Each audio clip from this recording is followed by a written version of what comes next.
Everyone's mics work? Can you hear me? I think so. Excellent. All right, so thank you, Steve, for the intro. I'm Shannon Toomey with the New York Post. Just as a quick background for why it makes sense for me to be moderating this panel, the Post, like every single media company that we heard from this week, is on every platform, right? Nobody is just one line of content anymore. So the Post is, of course, still printing a daily newspaper, but we're also digital, social, video, over 4 billion video views a year, extensive social, now we're into podcasting. And while at the Post, we're leaning into currently sports and lifestyle entertainment pods, because those are two of our strongest content verticals, the companies that we're gonna hear from today have really very, very specific content and audiences that is of extreme interest to advertisers, as well as the audiences that they're serving. So I'm really, really interested in hearing more from them, and I think hopefully all of you will be as well. So first up, we have Jordi Oliveras, who is general manager and co-founder of Pitaya. And then we have David Spiegel, who's chief revenue officer at Betches Media. So we'll start with each of you telling us a little bit more about your role, your specific company, and the content focus. So Jordi, please. Sure. So Pitaya is a podcast network fully dedicated to the U.S. Latin market. And I started this company with 4 other co-founders around a year and 9 months ago because we knew that Latino consumers over-indexed in consumption of all kinds of entertainment in the U.S., like watching TV, listening to radio, listening to music, time on social media. But there was also a lag in podcast consumption in the Latin market. And the surveys were showing that it was because there weren't enough podcasts that spoke to the interests of the Latino community, or because many Latinos didn't even know what a podcast is or how to find one. So we saw this big opportunity because the podcast market, like Steve was saying, has exploded in popularity. It's a big business. There's tons of content, but there seemed to be very little content for this community that loves to consume media. So we've launched over 20 podcasts at this point. The majority of them are hosted by celebrities from the Latin world, by Univision stars, Telemundo stars, YouTube influencers. So they have very large social media followings and a very strong personal brand, and they use that platform to tell their followers about their podcasts and how to find it. And also they talk about the subjects that they're known for that we know are of interest to their community. So that's in a nutshell. Like, we have attracted lots of big advertisers pretty quickly because the podcasts are resonating. Like, immediately we had the top 2 Spanish language podcasts in the US on the Apple podcast charts and the Spotify charts like the week we launched. And for example, we've had the #1 entertainment news podcast in the US, even though it's in Spanish, on multiple occasions. So there's clearly interest for podcasts in Spanish in the US, but no one was really doing it until very recently. David? Sure. So Betches Media is probably the most influential media brand you might not have ever heard of. It started 10 years ago, 3 very smart women in their Cornell University apartment coming up, being sick of kind of the frat life and basic betch lifestyle. And so they launched a blog that was incredibly snarky and funny and very relatable. And the brand and the business has evolved since then to really be a voice that connects with women, really Gen Y and Gen Z, through humor, and using humor as a way to connect, relate, share advice, share pain, share moments. As the founders grew, the business has also evolved. So we launched very much with a kind of pop culture and current affairs, current events discussion. And we've launched to have 12 different brands that are based on topics of interest, but entertainment content, the anti-diet culture, because let's be honest, the diet culture is kind of crazy. But also life stages like brides and moms, and we're continuing to expand in that vote. So as our audience has kind of become more, our core audience has become older and gone to different stages of their lives, we've come and met them. I think the #1 thing to think about when it comes to Betches is, we just did a giant audience survey, and the biggest thing that came back is people come to it. 95% of people come to us because they want to laugh, they want to break from their day. And the other side is that they consider what we do a gift. And in that sense, one of our biggest kind of common phrases is, we want to basically be the voice of the funniest person in the girls' group chat. And so a few years ago, the natural extension of that, hey, we're the funniest member in your group chat, is a podcast environment. So we started launching shows about 5 years ago. We now have 12. We're soon going to have several more. And it's been an incredible boost to our brand and our connection with our audience. And they ladder up to our 12 verticals. So again, life stages, brides, moms, Diet Starts Tomorrow, You Up, which is our dating podcast, which is probably our most popular. We're going to do on pace to time. Don't quote me on this number, but around 40 million downloads this year. And if you've had any drinks with me this week, you've learned my personal distaste for the downloads number as a metric of success. As opposed to streams? Any kind of actual engagement, right? Like if you have a daily show, you're going to have more downloads. It's very, but it's the same user. So it's kind of a dumb metric to say, I have the #1 podcast because I publish 5 days a week for 5 minutes. And you have a weekly show that has, maybe 50% of the same downloads, but probably more influence. You had mentioned this a little bit when we caught up earlier, prepping for this, David, about creating content that you're also pushing out across other platforms. Yeah. Jordy, are you guys doing that as well? Or is the content rollout primarily podcast and maybe also social? So, I mean, the content rollout is primarily podcast, and then we publish shorter clips on social media, which is our main way of promoting the content. The clips are very popular on TikTok and as Instagram Reels, and that's always very useful. The really big opportunity, though, is in publishing the content on YouTube. And I mean, for a long time, I think podcast sales agents saw YouTube as a video platform and that they were in the audio business, and they never tried to include it in their sales packages. But whereas in the US market, like the #1 podcast streaming app is Apple Podcast, then Spotify, and then YouTube, among others. In the Latino market, YouTube is the #1 place people listen to podcasts, followed by Spotify and followed by Apple. So it's very important for us to find ways to monetize YouTube, and we've seen that when we publish content there, because it's a platform that our community is already familiar with, they discover it more easily, they engage with it more, and it just represents a huge percentage of where people engage with our content. So that for us is a very big opportunity for monetizing and for continuing to grow. Yeah, I mean, I think when Jordy and I spoke last week and he mentioned the stat about YouTube being the #1 podcast discovery platform outside of the US, it was like the most eye-opening thing in the world. We just started getting into YouTube, and that correlation between podcast productions and putting them up as video components is nothing new, right? Howard Stern did it on ETV years ago as a format to give more exposure to his show. We've just launched You Up on YouTube, and I see that as a platform not only to drive discovery, but also to get additional content, bonus content, drive subscriptions potentially in terms of, other value perks that you can have. And the nice thing is we launched with literally no paid budget or whatever, and I believe we're just under 5,000 subscribers in the first 2 weeks, which is a nice indicator of people going from audio into this other thing. We, on the other hand, we pivoted out of our O&O, much to the chagrin of every ad tech partner here, a couple of years ago, and really focused on being in distributed media. So our primary footprint is on Instagram and TikTok. So naturally, with our podcasts, we publish a lot of clips, a lot of ancillary content. They tie into our brands on social. And so depending on each individual one, there's a different nuance, but it's sort of for You Up, our relationship show, it is companion content for different shows that can take different avenues. And, getting to monetization, I think that's one of the things that, Betches is known for its social presence, but having that interconnectivity of all of our different access points and distribution points is really what drives an incredible, partnership with a brand or launching our own products. So I want to come back to engagement and discoverability, but going along with monetization. So give us an idea, each of you, like David, you were just mentioning that it's cross-platform, the way that you're rolling out content and the way that you're putting together programs for clients. So can you give us an idea of what a typical, what are all the touch points for a typical sales program? Yeah, I mean, the kind of easiest way to think about it, because we primarily are in custom content integrations and working with our content managers to create stuff for brands that organically weave into our programming. So, a program with a brand can involve custom content, custom memes, video on social. It can have a custom segment within a podcast where the hosts are talking about their own engagement. You can weave the thread of what the tactic and strategy and the creative insight is to then also go into our newsletter business and drive a native piece there that drives the same discussion or recaps what was talked about on the podcast. Or, if we did a poll on social around a topic, that can be talked about in a podcast. It can be summarized in a newsletter. There's a lot of different thread points to kind of blend them all together.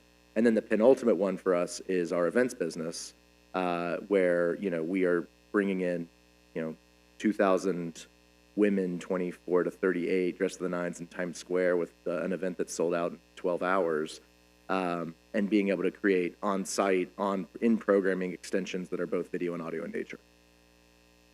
And for us, I mean, one of the reasons we started Pitaya is that we were hearing from podcasts, ad sales agents, that there was a lot of demand to advertise on podcasts for Latinos, but there were almost no podcasts providing the inventory. So we were been really focused on selling ads on the podcast. We started with a focus on host-read ads, which pay the highest CPMs. And it was a big question of whether we'd get the same CPMs as the general market was getting, and also if like big national brands would actually want to take a chance and advertise in Spanish on a podcast, basically for the first time. And they did. We very early on had campaigns with brands like Starbucks and Walmart, AT&T, doing host-read ads in Spanish across our network on several of our shows. And then on top of that, we realized that a lot of these brands wanted to reach audiences in Spanish, and they were willing to pay a premium CPMs to just run ads in Spanish that they were recording, not even host-read, and to just buy them across our network. So something that has worked really well for us is to tell brands, like, if you want to reach Latinos of a certain demographic, like, you can just advertise on Pitaya, and that way we can provide a lot more impressions and just run the ad across our network. And then we've done some branded episodes, and like I mentioned earlier, we're really focused on trying to include YouTube as part of a package of like, working with brands so that they understand that YouTube is the same show. It's just one more avenue for the same content. It's great. I mean, also, comparably, Betches is a bit of a mature media company, but you guys are already there and already monetizing really successfully and seeing really, really rapid growth. Great. Let's talk a little bit about engagement and discoverability. Jordi, you had mentioned that the Hispanic language audience didn't necessarily understand that podcasts were free or how to access them. So how are you getting over the education hurdle? Absolutely. So the main concerns were that there was no the main concerns the Hispanic community had were there was no content that spoke to their interests, they didn't know what a podcast is, or they thought they had to pay for it. So we started by launching our first podcast with these celebrities who would just tell their audiences regularly on Instagram stories, on their Facebook posts, and every way they could, like, this is what a podcast is. It's like a radio show that you can stream on demand. It's absolutely free. These are all the platforms where you can find it. And just kind of like repeating that on social media and having that constant promotion. And that organic growth was really the first step, because very quickly people started to try it and to like it. And then once we had established a number of shows with like a core audience, we were able to start cross-promoting within our network. And as far as we can tell, nothing works better than promoting a podcast on another podcast. So at this point, we even just had ad campaigns outside of Pitaya on shows that are about similar subject matters than the ones that we're advertising, because it's just the most effective thing to advertise audio on in other audio content. Yeah, no, it's common sense at this point where there's very little audience discoverability mechanisms for podcasts, that the guests on other shows, the cross-promotion is definitely a key element. I mean, we do have the benefit of a very loyal audience. I've said this to several people this week, but like if you go on Instagram and look at Betches Maine, you will have more followers in common with it than you do with the New York Times, with CNN, with any of the major things. I, as a not target audience, have more than many companies I've worked at, but ESPN and all that. So that influence and that word of mouth is really an incredible thing. And again, using our own platforms and our audience models to launch things. So we know that we can launch, if we have an insight on a show and a great idea, and we get the concept right, we know that we can get that first opportunity to bite. But there's only so much scale there, right? You have your audience, and you have to rely on word of mouth to go from there. So the interesting / frustrating thing in podcasts is discoverability is truly at the whim of two major platforms, at least on the English-speaking side. And that becomes challenging because discovering something new on Apple, and talked about this, they're going to fix it. But if you make a subscription podcast, it has to go in a separate feed. So if I have a show that is a subscription show, probably my most popular show, because I'm able to charge for members to get extra benefits, when someone's listening to that, they can't click on that producer Betches Media and find my other show. Which is just, again, Apple we know is a user experience first company. They're going to fix it. The other big platform right now is, also has its own things because it's acquired a lot of tech and is still working to integrate all of it. So this is a very much like an emerging spot where you would hope that the platforms as those primary distribution models will evolve their business to be more user-friendly, not just publisher-friendly. And I think they will, but it's just a matter of when. You know, I would love it, and I talk about this, like we have some subscription shows, and I would love to create a unified subscription, but I am not going to reinvent the wheel where someone can go to betches.com and be a member, a very important betch, as I like to call it, where they can get access to all of our stuff, because the reality is, in the US, 80% of all podcast consumption is on two-player. And I'm not going to change user behavior. We've all tried to do that in some form or fashion in our careers with bullheaded tactics. It doesn't work. All right, if we're going to lean into challenges, let's keep going. Jordy, what Sure. else are you? So I think the challenge with discovering podcasts is that after you get that organic growth from the followers of a host, it's hard to break through beyond that. And we've tried many different things. We run ads with clips from our shows on social media and on other platforms, and you can click on the ad and it'll give you all the options where you can find the podcast. But sometimes people aren't familiar with those apps, or it's just too many clicks to get to the podcast. Sometimes we'll try to send people directly to Spotify, but then if you don't have Spotify, you lose that user. So there's just a lot of, it's hard to convert people. You really have to be interested in finding a podcast to discover the podcast. And also, it's unlikely, I think, as well, that you'll see an ad and just be like, oh, well, I have an hour now, I'm going to check this out. And, it's a long time commitment. So you really, I think, have to rely more on word of mouth and just, there has to be something in your podcast that people can't miss. We've been lucky to get a lot of good PR coverage about our podcast. We've had a lot of exclusive interviews and lots of good content. And once there's some buzz in the media around the episode, that tends to help, but that's difficult to replicate every single week. But that's been part of what we're trying to do as well. And what else? What are each of you really excited about for the future of podcasting and/or specifically your companies? Should I go first? Well, I think that the Spanish language podcast market, it's clearly growing. You see it in the surveys about podcast listening in the Latino community, you see it in the download numbers, you see it in the revenue numbers, but I don't think it's blown up yet like the general market did. And I think there's going to be a show like Serial, and that in 2014 it made podcasting mainstream for everyone because you had to check it out. There's going to be one like that in Spanish, and when that happens, the market is just going to blow up because we know that Latino consumers, they're 20% of the U.S. population, avid consumers of media.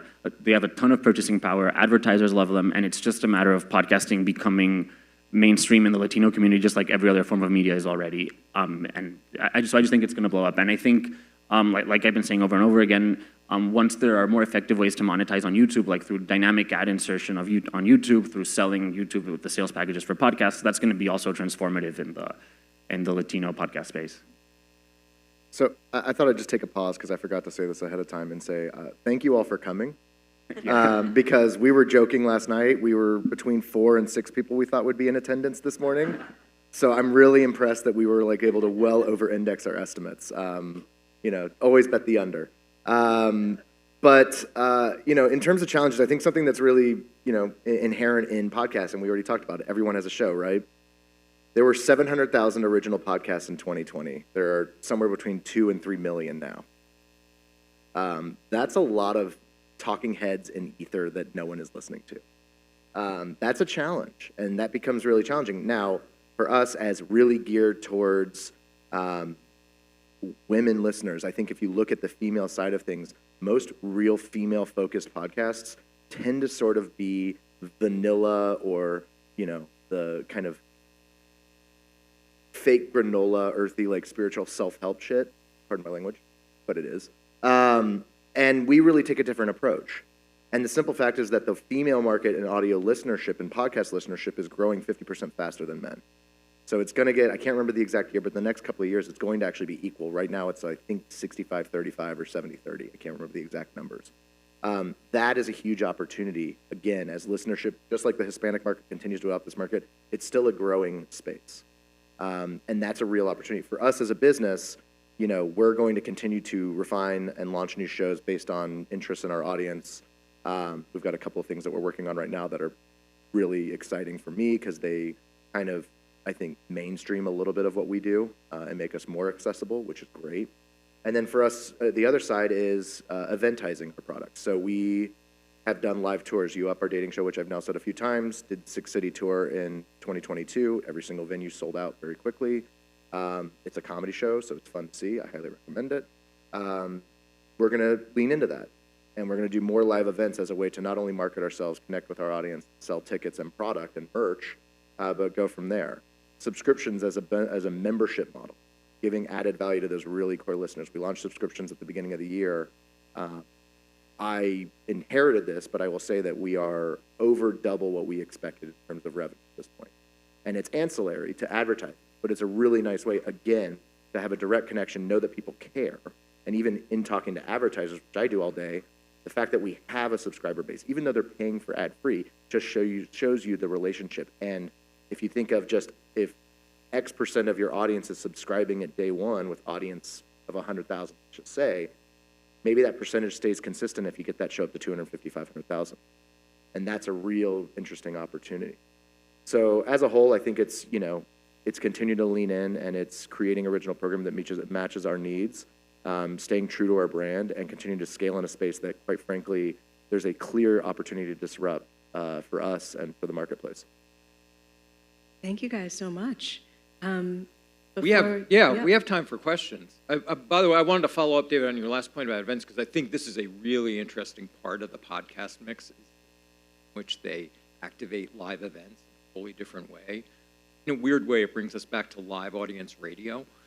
But I'm curious how you bring your sponsors into that space, what sort of sponsorship opportunities they see there, because I think a lot of brands really love the idea of actually having hands-on with the customers that way. Absolutely. So I should also say I spent the first half of my career in audio before it was cool, and it was called radio. So the local radio remote was a thing when people would literally go into, like I was in LA, they would come to a surf shop to see a DJ spin for an hour. That was the connection that you had. This is an incredibly personal meeting. So when we do a live show, and by the way, I'll now say my other selling point, first live event I went to was our U Up show in New York. 2,000 people in line around the block in Times Square to get into the Palladium. And as a person who's been in this business for a very long time, it was the first publisher event that I've been to where 50% of the audience wasn't my employees.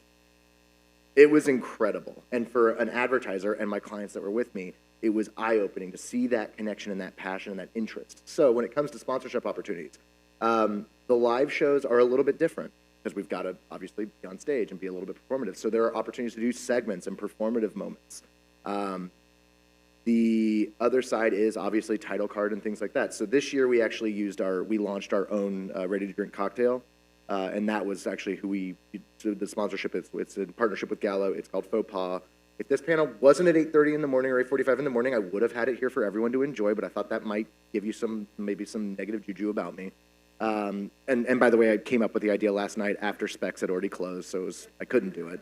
But, from that example, we negotiated porridge on site for every single place. So we sold, every time we went to a new city with our Gallo people, we sold 50% more volume in the week after that show, right? This is a sampling, exploration, and purchase moment. So there's lots of opportunities. It does get back to that basic, again, we're an industry of polishing what we've done over and over, right? Like this is the new version of, and so being able to bring an event, bring experiences, bring moments to life is really valuable.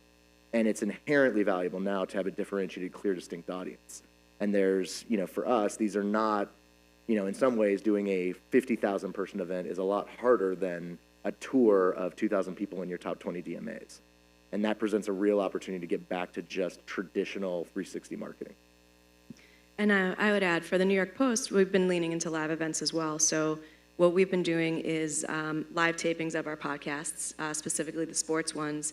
And they've ranged from being just like a post-game taping in a sports bar where the fans are already there and it's just fun, that we film, so you have the audio, of course, but then you have the video that's pushed out across O&O and social. We have on-site branding, intro slate on the video, all of that pre-roll.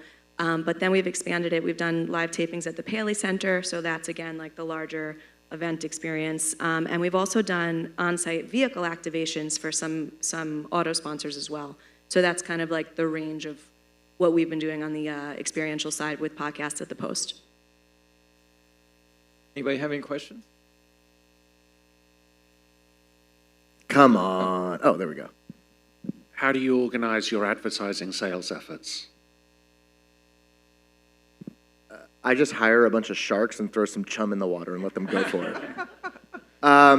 So I should also preface and say I think I'm on day 94 at the company. But the way that we're organized, I mean, we are fairly traditionally organized by category. I have a small sales team that we've doubled this year based on demand across our entire business. Where I would think we need to go, and what I've done in the past in this space, is you have your category-focused sellers, and then you also have someone to manage those performance-based agencies that are still the bread and butter of this business, the audio performance agencies. It's a little bit different. It's much more of a transactional relationship in terms of, you know, lots of paperwork, weekend buying, things like that. But it is category-focused. You know, I try to lean in and think about, you know, you can demonstrate these kind of integrated partnerships that take advantage of more assets, more of our tactics than a smaller thing. The renewal rate is 50% higher. It's a great statistic I have as a sales team, but to push the sales team towards thinking bigger picture and asking for more out there.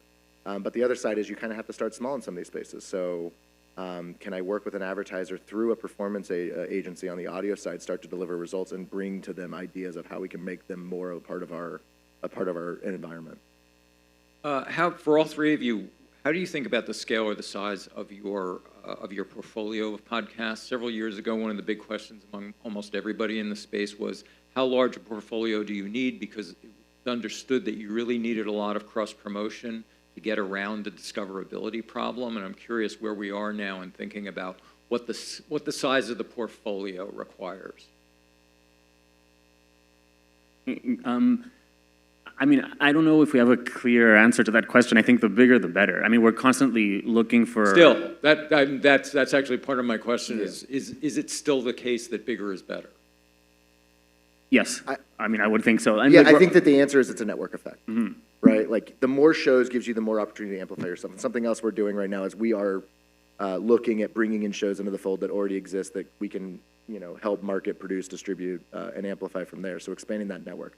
I think the other side of that, though, which is, hey, guess what? In every space, there are some foul players. Like, there was an article like a week ago or so about one of the major audio players spending $10 million a year in acquired in-game audio play traffic to goose their numbers. And so big is not always better when you're the biggest player in the space and you're just spending marketing dollars to put bad impressions in the marketplace. You're not helping anyone in that space. So I actually think, you know, there are riches and niches, right? That whoever said that this week, like, that is a clear thing. If we are true to our audience, true to what our image is, female comedy centric, we can own that niche and scale it appropriately. And that can be a healthy place to plant your flag. And if you can own that category, own that niche, and grow from there, you're going to be in a position of strength. And just to add to that, I mean, one of the things about the Latino market is that it's not like a monolithic demographic. There's so many different groups and so many different interests. So the more shows we have that cover different types of topics, the more opportunities we have to cross-promote them as well, right? Because it's not like we can promote one show on every single show, because we have sports shows, we have shows about astrology, we have shows about lifestyle for young women, we have shows about comedy shows. So the more we have in our portfolio, the more we can be smart about how we cross-promote our content within the portfolio. Jordy, how much are you relying on programmatic? Not much at this point. The CPMs are not very good, but we have found a lot of success with this other type of advertising where the brands want to reach Latino consumers, but not with host-read. So it's working really well for us to just sell the entire network to these brands. And then for host-read, just going back to your other question about how the sales efforts are organized, we found that there's like a threshold you need to pass in terms of downloads in order for there to be interest from brands. So our shows that have enough downloads for that are getting host-read, and then everything else we're filling by selling the whole network, and then the remnant inventory we do programmatic. Shannon, I'm sorry, did I step on your answer? You were going to address the scale question? I was going to actually say that at the Post, it's sort of the opposite, where we want to be really mindful and thoughtful about the shows that we're going out with, mostly so we can make sure that they're properly resourced and properly supported. So we have actually pared some shows down, and so it is a little bit different, but we try to be really specific and intentional with the content that we roll out. And I'll stop in a second. but I could ask a zillion questions about podcasting. I'm really curious about the content marketing piece, where you're doing custom content via podcast, especially since the discovery piece is so hard just for your own content. How are you, what sort of commitments are you able to make given that atmosphere, and what are the ways in which you're able to amplify your custom content for sponsors? I mean your custom podcasts sponsors.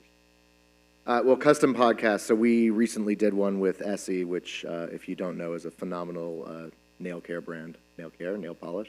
But it's interesting because again, you're thinking nail polish. It's a visual product. It's not something you hear. But they're very active in a charity and a nonprofit initiative around mental health. So we did an entire custom episode about loneliness in our mental health podcast, Oversharing.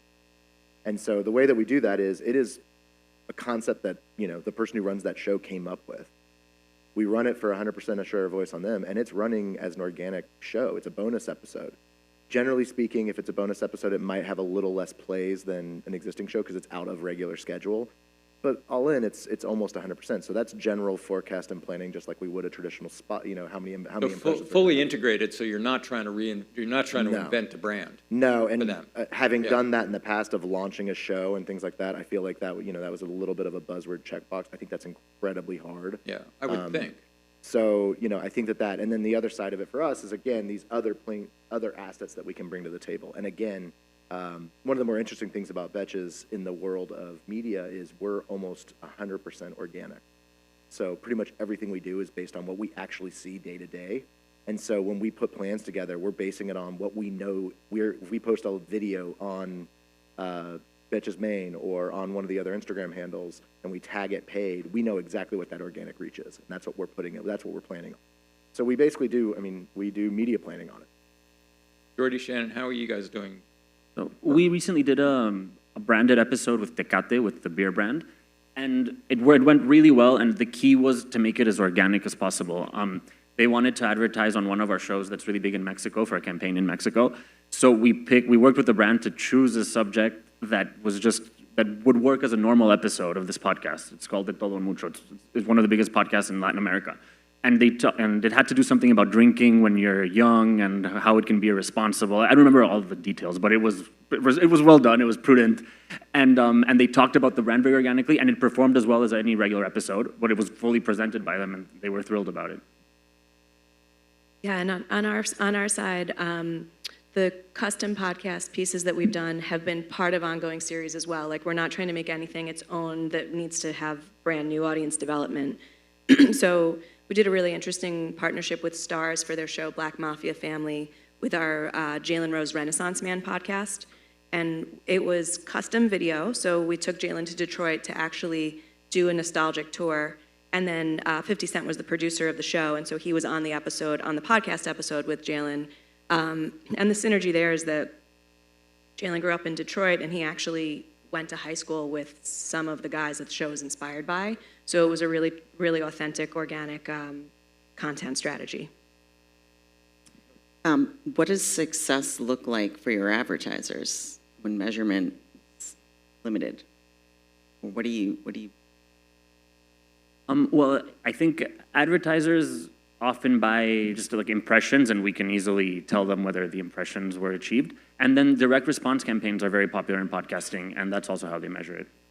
Yeah, the world is still very performative, so that's, the core business is still going to be those performance advertisers.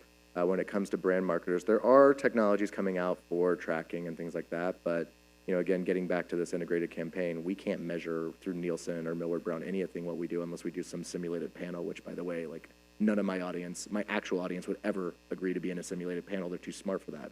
So we have to rely on back-end feedback, but it's brand awareness, it's halo, it's execution. And candidly, one of the nice things that we have is that for the most part, our partners happen to be fans and audience members. So they look at it from their own perspective. And that, one, it's advantageous from a sales perspective because I can go in a room and if there's a female marketer who's under the age of 45, they've heard of us, know of us very well, and quite frankly are often very passionate. So they also can use a little bit of their own human judgment in the process of things. But yes, you're right. measurement and success is a challenge. So you have kind of the top level metrics, and then you have, what you can generate from there. And we've done various things to, whether that's product collaborations and selling them through promotion and audio. Like there's ways to look at indicative of success, whether it drives action or not. And just one more thing to add to that. I think there's been several studies that podcast ads do tend to be more memorable and just have a better ROI because it's the host reading the ad and people feel they have a personal relationship with that host. So it feels almost like an endorsement, even though it isn't necessarily. So I think a lot of brands see a lot of value in that you're going to get these very well-known personalities through this channel where they have a very direct connection with their audience talking about their product. Yeah, and that's, again, this is nothing new. Live reads have been in radio for since before the produced spot, right? So people have been paying talent fees to have morning show DJs endorse things for years. I will say something that we do a lot of, especially when it comes to our founders, is we turn down campaigns for things we're not going to support. Very specific categories as well, where we're just not going to do that. And listen, we have the liberty to do that. We have the opportunity to be a little bit selective, but it also that's always going to present challenges in scale. But the reality is, maybe we shouldn't be advertising product X, Y, and Z if it's misleading, right? I'll end on another old fart anecdote. Years ago, in the very early days of podcasting, one of the first hit podcasts was from The Onion. It was a 1-minute Onion News Daily, 1 minute of humor, and it ended on a 5-second sponsored bumper from Chili's. To this day, I remember that. I remember that sponsor. I remember it sponsored that show. You just can't say that. It's interesting. About another Speaking format. of and having worked with The Onion recently, this is one of the challenges in podcasting. Scripted, it is an expensive investment with, these are smaller audiences. We're not trading in the millions of multiples. So that does make a daily comedic show is challenging. Yeah. Oh, sure. And so that's, I think, where, everyone saw Serial and, okay, that was a phenomenon, but creating something like that is a pretty big endeavor and a pretty big bet. But the ability to play with formats in that way, to have a 1-minute daily that actually had a 5-second ad and it becomes memorable 15 years later is just staggering. This shows the potential. Guys, thank you so much. That was wonderful. Thank you.